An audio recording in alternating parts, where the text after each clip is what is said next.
perspective that we need to be warned about. People will make significant decisions based on the narrowest of perspectives. Let me encourage you today.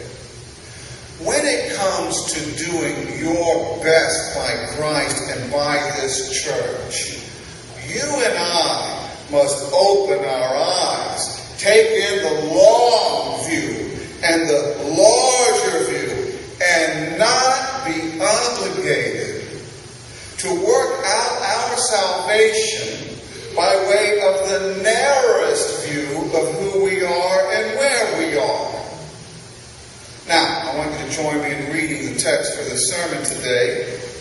It's in Mark, the Gospel of Mark, and instead of calling it the story of the rich young ruler, let's call it something else. Let's call it the end of convenient religion. The end of convenient religion. Mark chapter 10, beginning in verse 17.